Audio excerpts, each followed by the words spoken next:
tepuk tangannya. Ayo di rumah juga tepuk tangan biar semangat. Jangan lupa catatannya ya. Pokoknya dicatat mudah-mudahan hari ini ilmunya bermanfaat untuk kita semuanya. Apa sih tema kita pagi hari ini? Yang baru bergabung kita ingatkan lagi. Temanya adalah memperbaiki hubungan dengan Allah. Alhamdulillah. Jamaah. Yeay. Nih jika kita udah memutuskan nauzubillah min zalik ya hubungan dengan Allah. Mungkin contoh-contoh nih kita contoh aja. Ada orang yang murtad. Nauzubillah min zalik. Lalu tiba-tiba ingin kembali lagi nih. Dan memulai semuanya dari Allah lagi. Minta lagi sama Allah, minta maaf lagi sama Allah. Nah pertanyaannya banyak yang nanya gimana caranya ya? Apakah Allah langsung nerima kalau kita dengan mudahnya minta aja kemarin sempat bikin kesalahan? Coba kita tanya sama guru kita Habib Usman. Bib, mohon izin penjelasannya. Fadol, tepuk tangan buat Habib Usman. Afwan Mas Fadli, Ustadz Maulana, Bunda Tuti. Bismillahirrahmanirrahim. Allahumma salli ala sayyidina Muhammad wa ala ali sayyidina Muhammad. Ingat, Allah itu Ghafurur Rahim. Allah Maha Pengampun. Allah Maha Pengasih. Allah Maha Penyayang. Dan juga Allah Subhanahu wa taala berfirman dalam Al-Qur'an, wa qalallahu ta'ala, wa may yartadid minkum an dinihi fayamut wa huwa kafirun faulaika habitat a'maluhum fid dunya wal akhirah wa ulaika ashabun nar hum fiha khalidun. Jelas bahwasanya Allah Subhanahu wa taala berfirman dalam Al-Qur'an, dan siapa orang di antara mereka yang murtad, yang keluar dari agama Islam, maka kalau dia mati dalam keadaan kafir. Kalau dia murtad, yakni dia keluar dari agama Islam, dia percaya kepada makhluk lain mempunyai kekuatan selain kekuatan Allah, maka mereka itu sia-sia amalnya di dunia. Dan mereka yakin bahwasanya pohon besar punya kekuatan atau benda mati punya kekuatan selain daripada Allah, maka dikatakan dia adalah apa? Penghuni nerakanya Allah Subhanahu wa taala. Khalidina fiha abadan, dia kekal selama-lamanya dalam nerakanya Allah Subhanahu wa taala. Siapa mereka? Orang murtad. Bagaimana cara tobatnya orang murtad? Dijelaskan dalam hadisnya baginda Nabi Muhammad sallallahu alaihi wasallam, orang murtad sama dengan orang kafir. Dia harus bersahadat asyhadu an la ilaha illallah wa asyhadu anna Muhammadar Rasulullah.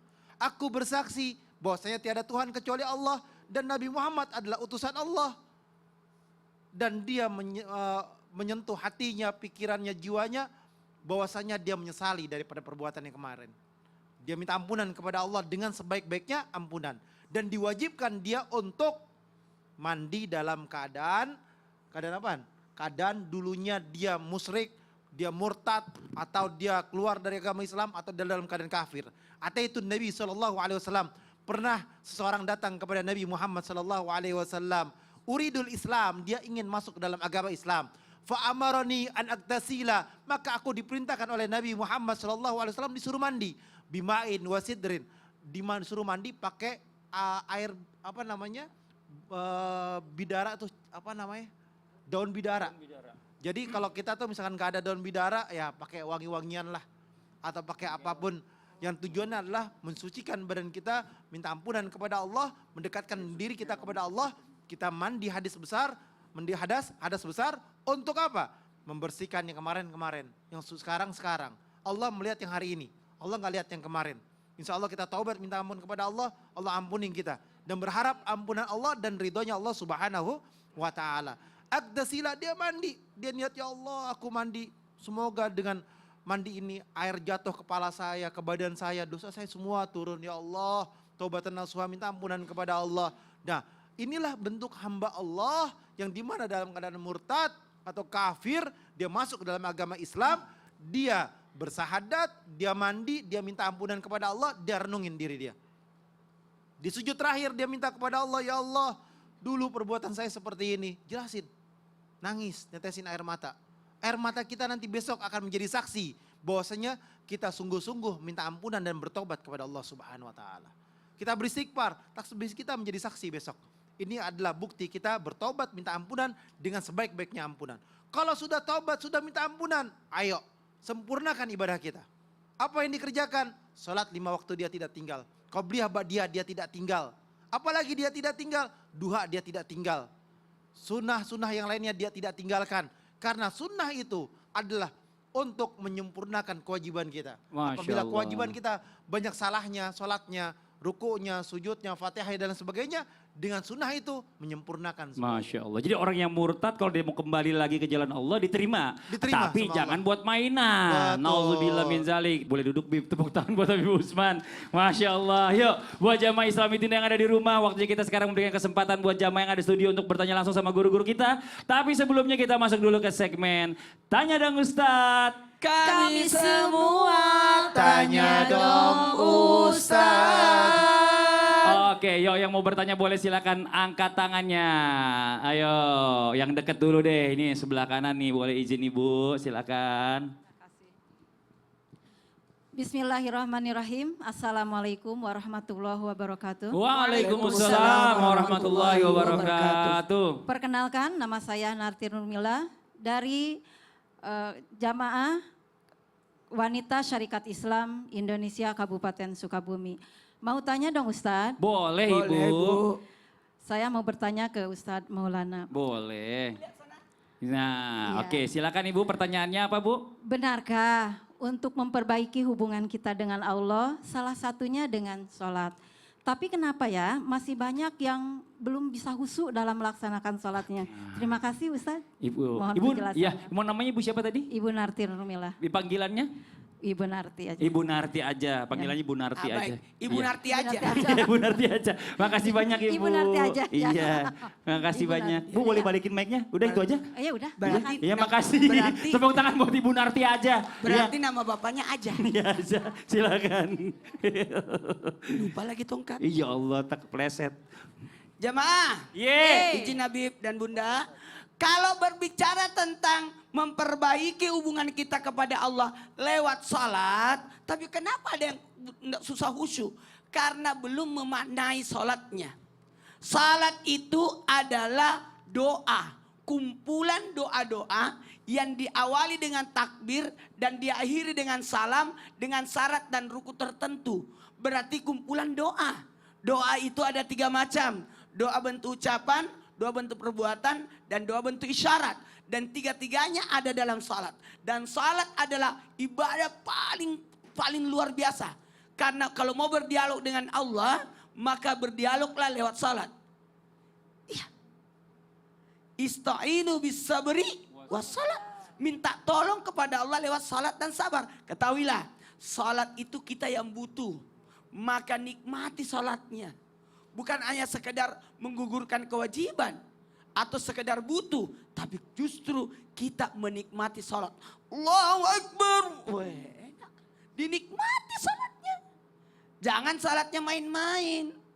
Jamaah. Tahu nggak? Semua ibadah ada dalam salat. Coba cari. Sahadat ada dalam salat. Syadallah ilaha illallah. Zakat ada dalam salat? Ada. Zakat waktu. Haji ada dalam salat? Ada. Menghadap kiblat. Puasa ada dalam salat? Ada. Karena ada waktu kita salat, kita tidak boleh makan minum. Itulah hebatnya ibadah salat. Ayo, nikmati salatnya, yakini kita yang butuh salat, dan ingat, khusyuk itu dihadirkan. Dihadirkan. Dihadirkan. Menghadirkan Allah dalam salat kita. Iya. Ini salat. Pikirannya kemana-mana. Nauzubillah. Itu memang susah sih Ustadz. Butuh konsentrasi sebelumnya. Makasih banyak Ustadz Maulana. Tepuk tangan buat Ustadz Maulana. Masya Allah. Makasih banyak Ibu Narti aja ya. Pertanyaannya bagus banget. Kita lanjut lagi, yang mau bertanya lagi boleh silakan angkat tangannya ayo. Satu lagi dari sini dulu ya. Oke nih Ibu yang di tengah. Silakan Ibu izin. Bismillahirrahmanirrahim. Assalamualaikum warahmatullahi wabarakatuh. Waalaikumsalam warahmatullahi wabarakatuh. Perkenalkan Bunda, saya Ibu Aminah dari Majelis Taklim Wanita Syarikat Islam Indonesia Kabupaten Sukabumi. Tepuk tangan Masya buat Allah. Ibu Aminah. Silakan Ibu. Saya mau bertanya kepada Bunda. Bunda Baik, Tuti boleh. silahkan. Semakin kita mendekatkan diri kepada Allah, semakin kita ingin selalu bertobat kepada Allah. Tetapi kenapa Allah selalu memberi cobaan kepada kita semua? Kenapa demikian? Tolong mohon dijelaskan. Baik. Terima Bunda kasih. Aminah. Assalamualaikum warahmatullahi Waalaikumsalam warahmatullahi wabarakatuh. Terima kasih Ibu. Jadi makin pengen deket sama Allah, semakin banyak cobaan yang Allah kasih ke kita. Masya Bagaimana Allah. Bunda? Baik, Fadhol terima Bunda. kasih. Mohon izin Habib Usman, mohon izin Ustadz Maulana, dan mohon izin untuk guru semua. Subhanallah, pada hari ini kita sangat betul-betul diingatkan. Guru kita Ustadz Maulana sudah menjelaskan tentang bagaimana kita menjaga hubungan di waktu sholat dengan Allah Subhanahu Wa Taala, yaitu kita menikmati. Lalu bagaimana ketika kita menjaga hubungan dengan Allah, tetapi ketika kita betul-betul sedang menjaga, Allah berikan lagi ujian, Allah berikan musibah ya. Nah bagaimana sikap kita? Ingat bahwa ujian yang Allah berikan itu sebagai tanda Allah sayang kepada kita. Kalau Allah tidak sayang mungkin kita tidak diuji ya. Kenapa? Karena kita orang beriman sedang berusaha, sedang meningkatkan kualitas ibadah kita, hubungan kita dengan Allah. Ada aja. Nah itu jangan menjadikan kita halangan. Kalau begini mendingan saya nggak mendekatkan diri kepada Allah. Waktu belum mendekatkan diri kepada Allah kayaknya nggak ada apa-apa. Nggak boleh berpikiran seperti itu. Karena memang Allah ingin melihat kejujuran iman kita. Allah ingin melihat sejauh mana kita mendekatkan diri kepada Allah dengan sungguh-sungguh. Jangan main-main. Karena kalau kita main-main, kita akan melakukan hal-hal yang tidak baik di kemudian hari manakala kita tidak sesuai harapan. Betul apa tidak Bu? Betul. Nah kemudian bagaimana kita meyakinkan kekuatan bahwa ketika kita diuji oleh Allah ini adalah bentuk daripada ketetapan Allah Subhanahu Wa Taala. Maka kita terima dengan ikhlas, dengan ridho. Kenapa? Karena memang di setiap kita melakukan kebaikan itu tidak semudah seperti jalan tol. Jalan tol ada aja kita bayar tol, betul? Nah mau ke sini aja ibu-ibu pasti ada diuji. Apa ujiannya? Lihat baju, lihat jilbab itu kan ujian. Udah dapat baju, jilbabnya itu kan ujian, betul nggak? Ini mau ngaji aja nih, aduh harus bikinkan dulu sarapan buat suami, bikinkan dulu sarapan buat anak-anak, betul?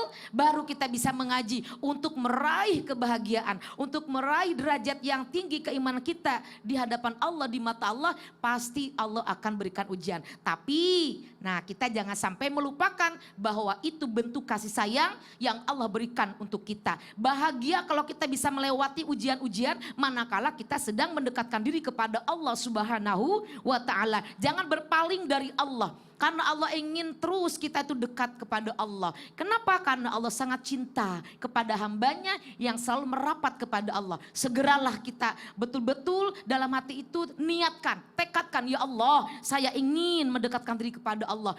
Bismillahirrahmanirrahim, Allah berfirman dalam surah Ali Imran, wasari'u, dan bersegeralah ila kepada maghfiratin, menyambut daripada Allah memberikan ampunan kepada kita. Segera kita mencari ampunan Allah. Kalau kita sudah mencari ampunan Allah, Allah akan menyambut kita, betul?